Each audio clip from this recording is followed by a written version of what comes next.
Bismillahirrahmanirrahim. Assalamualaikum warahmatullahi wabarakatuh. Waalaikumsalam Waalaikumsalam warahmatullahi warahmatullahi wabarakatuh. warahmatullahi wabarakatuh. Ya, sebelumnya perkenalkan saya Mahfibat Muharan dengan NPM 79 dari Fakultas Hukum Universitas Pasundan. Kali ini saya akan mempresentasikan sebuah materi yang mengenai motif berpikir Peter L. Berger. Nah, dosen pengampu saya yaitu Bapak Sudolo Wiono SHMPD. Baik, tanpa berlama-lama, saya akan mulai. Bismillah. Oke. Peter Louis Berger adalah seorang sosiolog dan teolog Amerika kelahiran Australia. Dia berafiliasi dengan beberapa universitas terkenal di dunia. Ia juga mendirikan institut kebudayaan seperti agama dan urusan dunia di Universitas Boston pada tahun 1985. Dia telah menulis secara luas tentang sosiologi pengetahuan, sosiologi agama, dan modernitas seperti Invasion to Sociology, The Social Construction of Reality, The Scale Canopy, dan The Descoloration of the World. Nah, dalam bukunya yaitu Invitation to Sociology, Berger berpendapat bahwa sosiologi itu adalah suatu bentuk kesadaran yang berbeda dengan akal sehat. Nah, dia telah mendefinisikan kesadaran sosiologi sebagai alat penting bagi para sosiolog yang membantu mereka untuk memahami bahwasalnya ada lebih dari satu realitas dan bahwa ada sistem interpretasi yang saling bersaing. Nah, gini teman-teman, untuk maksud dari akal sehat yang dikatakan oleh Berger ini, itu tuh kayak pemahaman sehari-hari yang biasa kita pakai buat ngerti dunia itu bagaimana. Jadi yang seperti apa yang diajarkan oleh orang tua, tradisi, atau kebiasaan yang sudah umum. Nah, tapi di dalam sosiologi itu mengajak kita untuk melihat dunia dengan cara yang lebih dalam, lebih kritis, dan gak cuma tema apa yang kelihatan di permukaan. Berger selalu memperkenalkan istilah kesadaran sosiologi. Ini semacam kacamata khusus yang dipakai oleh para sosiolog buat melihat. Yang pertama itu, bahwasalnya kenyataan itu nggak cuma satu versi saja. Contohnya, apa yang dianggap normal di satu budaya bisa dianggap aneh di budaya lain. Semisal, kalau kita kan di Indonesia itu menerima atau memberi itu pasti menggunakan tangan kanan dan diterima oleh tangan kanan juga. Tapi di luar negeri menggunakan tangan kiri atau tangan kanan untuk menerima atau untuk mengasihi itu sudah seperti biasa gitu. Tapi kalau kita menggunakan tangan kiri itu kayak aneh gitu. Nah, kayak kurang sopan juga kan, gitu kira-kira. Nah, yang kedua itu ada banyak cara berbeda dalam memahami kenyataan dan kadang-kadang cara ini saling bertentangan. Nah, contohnya itu dalam melihat kemiskinan, ada yang bilang itu karena malas kan, wah si itu mah malas makanya jadi miskin. Tapi sosiolog bisa bilang itu karena sistem ekonomi yang timpang. Seperti contohnya itu kayak di Indonesia sendiri kan. Contohnya deh yang paling nyata itu adalah KIP. Pasti tidak merata diberikan kepada si mahasiswa itu sendiri. Ada yang berkecukupan malah di, dikasih KIP tapi yang tidak berkecukupan itu tidak diberikan KIP-nya gitu loh. Nah, singkatnya itu ya, kesadaran sosiologi itu adalah kemampuan untuk menyadari bahwa dunia itu kompleks, gak ada satu cara tunggal untuk memahaminya. Kita harus siap melihat dari berbagai sudut pandang, bukan cuma pakai kacamata akal sehat. Hey, menurut Berger itu sendiri, ada 4 motif nih yang terkait dengan kesadaran sosiologi. Yang pertama itu ada motif pembongkaran, motif ketidakhormatan, motif relativasi, dan kosmopolitan. Nah, kita bahas dulu yang pertama, yaitu motif pembongkaran. Jadi menurut Berger sendiri, pembongkaran atau bisa disebut debunking adalah cara berpikir yang digunakan dalam sosiologi untuk mengungkap kenyataan di balik apa yang terlihat bisa atau diterima begitu saja oleh masyarakat umum. Jadi, sosiologi itu tidak cuma menerima penjelasan yang umum atau resmi, tapi mencoba mencari tahu apa yang sebenarnya terjadi di balik itu semua. Misalnya begini, banyak orang berpikir bahwa agama dan ekonomi itu dua hal yang tidak berhubungan. Nah, tapi Max Weber, tokoh penting dalam sosiolog, menunjukkan bahwa sebenarnya ada hubungan antara ajaran agama tertentu, dalam hal ini Calvinisme dengan berkembangnya kapitalisme di Eropa. Jadi Weber seperti membongkar pemahaman umum tadi dan memperlihatkan sisi yang tidak disadari oleh orang sebelumnya. Singkatnya itu seperti ini, sosiolog seperti Berger ini ingin kita melihat lebih dalam, tidak cuma percaya begitu saja pada apa yang sudah umum dipercaya. Ia kasih contoh dari Max Weber yang menunjukkan bahwa agama bisa punya pengaruh besar terhadap ekonomi, sesuatu yang awalnya tidak dianggap nggak nyambung gitu. Nah, di sini kawan-kawan udah paham belum sama eh, motif pembongkaran ini atau bisa disebut debunking? Gimana? Paham belum? Saya saya kurang paham ini eh, mengenai ini Apa ini ya pembongkaran itu. debunking ya? Pembongkaran, motif pembongkaran. Iya, jadi Saya juga gimana sih kurang maksudnya? Saya paham. itu kayak kurang mengerti lah. Oh, ya ya ya ya. Oke oke oke oke. Terima kasih ya, Juan. Oke, Nah, kalau kita analogikan gitu ya, motif pembongkaran ini atau debunking ini, kita bisa analogikan sebagai ala warung kopi. Gini. Bayangin, kamu sering nongkrong di warung kopi tiap sore. Suatu hari, kamu lihat warung itu selalu rame. Orang-orang suka banget nih, langsung banyak yang ke situ. Lalu, lalu misalnya si Ega nih, nah Ega bilang, emang enak sih kopi di sini mah, makanya rame terus. Tapi pemahaman umum yang maksudnya tuh itu adalah pemahaman umum yang bisa diterima semua orang kan, rame karena kopinya enak, sana. Tapi si Juan ini penasaran dan mulai mengamati lebih dalam.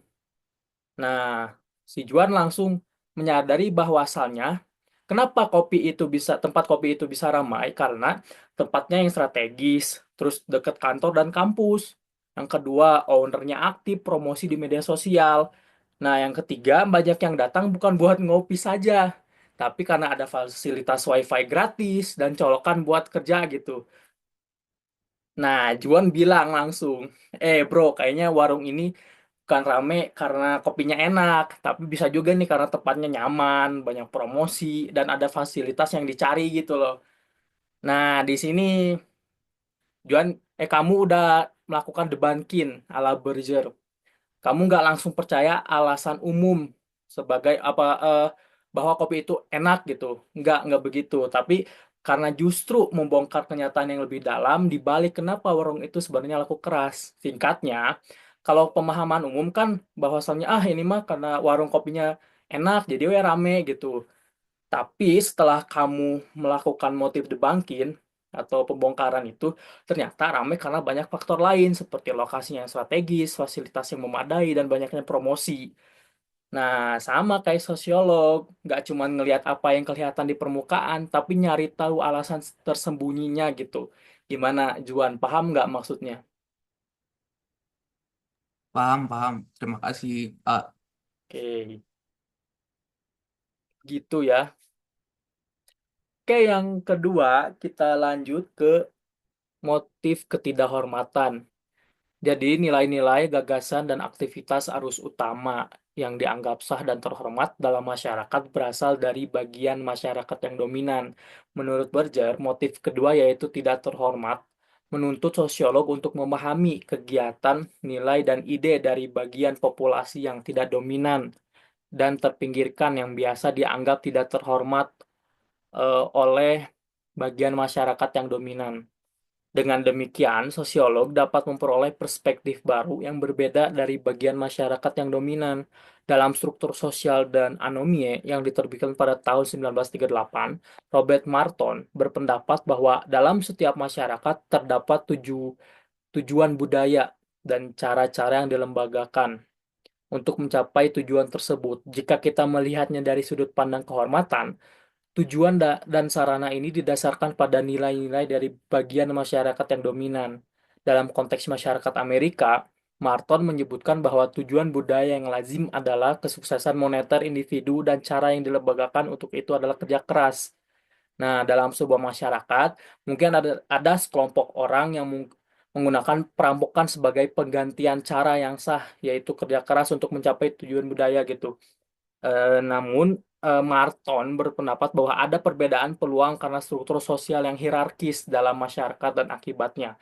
Banyak orang gagal mengakses cara-cara yang sah untuk mencapai tujuan budaya dan dengan demikian menggunakan cara-cara yang tidak sah seperti perampokan. Studi Marton ini dapat dilihat sebagai contoh penggunaan motif tidak terhormat. Nah, jadi kalau kita bahas dulu. Maksud Marton ini yang dianggap terhormat itu biasanya datang dari kelompok yang berkuasa. Nah, nilai-nilai, ide, atau cara hidup yang dianggap baik dan benar di masyarakat biasanya datang dari kelompok yang punya pengaruh besar, bisa disebut sebagai dominan grup. Misalnya, kerja keras dianggap baik karena itu pandangan dari kelompok yang mendominasi. Nah, sosiolog juga perlu melihat sisi lain, yaitu yang dianggap tidak terhormat. Maksudnya itu, menurut Barger ya, sosiolog nggak boleh cuma fokus sama apa yang dianggap baik atau normal. Mereka juga harus memahami cara hidup atau nilai-nilai dari kelompok yang tersingkirkan atau terpinggirkan, meskipun sering dianggap buruk oleh masyarakat umum. Contoh dari Robert Marton tentang tujuan dan cara mencapainya itu, kan Marton bilang, di setiap masyarakat pasti ada tujuan tertentu yang dianggap penting. Di Amerika sendiri, contohnya, tujuan itu adalah kesuksesan secara finansial, kan punya uang gitu. Dan cara yang dianggap sah buat mencapainya adalah kerja keras. Masalahnya, gak semua orang punya akses yang sama buat sukses dengan cara yang sah. Karena masyarakat itu terbagi-bagi, ada yang kaya, miskin, punya kesempatan atau enggak. Nah, ada orang-orang yang akhirnya mengambil jalan lain, misalnya merampok buat dapat uang. Nah, meskipun merampok itu dianggap tidak terhormat oleh banyak orang, tapi Marton menganggap itu sebagai bentuk respon terhadap sistem yang nggak adil. Jadi dapat kita simpulkan kalau studi Marton ini menunjukkan pentingnya melihat cara-cara yang dianggap nggak terhormat sebagai bentuk reaksi terhadap kondisi sosial yang nggak merata. Dan ini sejalan dengan ide Berger bahwa sosiologi itu harus mempelajari dua sisi, yang terhormat dan yang tidak terhormat. Nah, kita lanjut ke motif yang ketiga yaitu relativisasi. Motif ini itu membantu seorang sosiolog untuk memahami bahwa tidak ada kebenaran universal dan bahwa kebenaran itu relatif. Tidak ada cara, tidak ada satu cara untuk melihat dunia sosial. Begini, orang-orang dari lingkungan budaya dan sosial yang berbeda memiliki cara yang berbeda dalam memandang dunia sosial dan terlibat dalam aktivitas sosial. Sebagai contoh, Irawati Karf dalam studinya tentang organisasi kekerabatan di India telah berbicara tentang 4 zona yang berbeda di India, di mana terdapat 4 aturan yang berbeda dari struktur kekerabatan dan pernikahan yang lazim. Sementara pernikahan antara sepupu diatur dalam struktur kekerabatan di zona selatan. Nah, di zona utara, hal ini dilarang. Dari contoh ini dapat dipahami bahwa realitas sosial bersifat relatif. Baik, mari kita bedah maksudnya itu bagaimana. Nah, sebenarnya motif relativisasi itu bagaimana sih maksudnya? Nah, motif ini itu sebenarnya mengajarkan bahwa nggak ada satu kebenaran mutlak dan cara tunggal untuk melihat dunia sosial.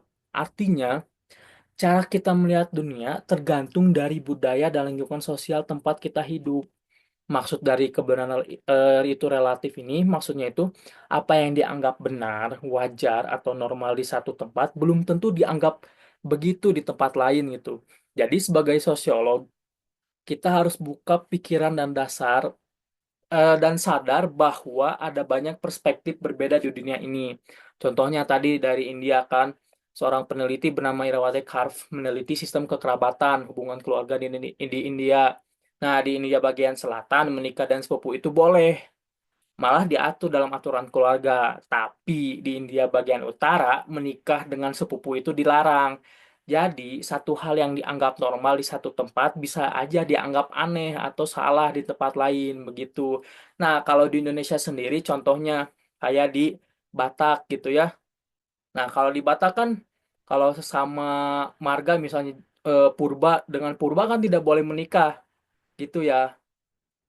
Tapi kalau di Sunda mah mau sama Sunda yang dari Banten atau Sunda dari Pangalengan, nah, itu kan boleh gitu ya. Tidak melihat dari marga apa karena tidak memiliki marga gitu. Nah, beda kalau sama di Batak gitu. Kalau di Batak mah yang purba nggak boleh sama purba. Yang purba biasanya sama yang lain gitu. Misalnya sama si Majuntak atau gimana. Nah, gitu contohnya. Jadi, kalau kita simpulkan, realitas sosial itu nggak mutlak, tapi relatif. Tergantung di mana dan dalam budaya apa seseorang hidup. Sosiolog harus paham ini supaya bisa melihat dunia dari berbagai sudut pandang, bukan cuma dari kacamata mereka sendiri. Kalau dijadikan kalimat singkat ya, bisa diartikan sebagai motif relativasi ini ngajarin kita bahwa cara orang melihat dan menjalani hidup itu berbeda-beda, tergantung budaya dan lingkungan mereka. Jadi nggak bisa kita nilai segala hal pakai standar kita sendiri gitu. Nah, yang terakhir ada motif kosmopolitan. Nah, motif keempat ini bisa diartikan gini, Berger berpendapat bahwa seorang sosiolog harus memiliki sikap kosmopolitan terhadap dunia sosial. Meskipun sosiolog mungkin berasal dari lingkungan sosial tertentu, ia harus terbuka untuk merangkul cara-cara yang berbeda di mana orang-orang mungkin hidup di sekitar mereka. Sosiolog itu harus toleran terhadap perbedaan. Sebagai contoh, seorang sosiolog yang mungkin berasal dari keluarga Hindu Brahmana harus memiliki perspektif kosmopolitan dan bebas nilai untuk melakukan studi tentang protes anti-CIA yang dilakukan oleh para wanita Muslim di India pada tahun 2019 dan 2020. Nah, ini CIA itu merupakan undang-undang yang terbit di India pada tahun 2019. Intinya itu CIA, undang-undang CIA itu adalah jika kalian ingin menjadi warga India, kalian harus memiliki agama, misalnya agama Hindu, Buddha, atau enggak agama yang ada di mereka, saya kurang tahu ya. Terus juga agama Protestan. Nah, kalau Islam itu nggak bisa jadi warga negara India. Nah, itu makanya banyak yang protes. Kenapa? Jadi warga negara harus terlihat dari keyakinan gitu, harus ditentukan dari keyakinan. Nah, kalau kita bedah kosmopolitanisme ini bisa kita analogikan jadi traveler yang benar-benar open minded. Of traveler kan tahu ya orang-orang yang suka berpergian. Jadi gini, bayangin kamu lagi traveling ke berbagai negara, misalnya dari Indonesia kamu pergi ke Jepang, lalu ke Maroko, terus ke Brazil. Nah, kalau di Jepang kamu lihat orang super disiplin pasti suka antri dan jarang ngobrol keras-keras di tempat umum. Terus di Maroko kamu lihat orang saling sapa meskipun nggak kenal dan tradisi di sana itu kalau makan pakai tangan terus rame-rame. Nah, di Brazil kamu lihat mereka suka musik, dansa di jalan dan cara hidupnya lebih santai gitu kalau di Brazil. Nah, kalau kamu traveler yang kosmopolitan, kamu nggak akan langsung bilang begini, loh, kok makan rame-rame gitu sih? Loh, kok ngobrolnya keras-keras sih kayak di Brazil? Nah, tapi kamu justru mikir, oh ini cara mereka hidup. Menarik juga ya, beda tapi punya makna sendiri gitu. Sama halnya dengan sosiolog, dia harus kayak traveler tadi, punya rasa ingin tahu, toleran, dan bisa melihat perbedaan sebagai hal yang wajar, bukan mengejudge gitu. Jadi intinya, di motif kosmopolitan ini, sosiolog itu kayak traveler open minded gitu, kemana pun dia pergi dia belajar mengamati dan menghargai budaya tanpa bawa ego budayanya sendiri begitu. Nah, teman-teman sekalian, gimana dari empat motif tersebut udah paham belum? Paham, Bang. Kayak yang lain Paham gimana, paham Bang. nggak? Ada yang mau ditanyakan nggak? Kita diskusi aja ya. Halo. Oke.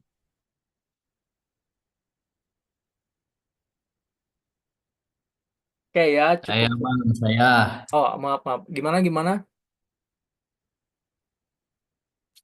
bertanya bang. Oh, silakan.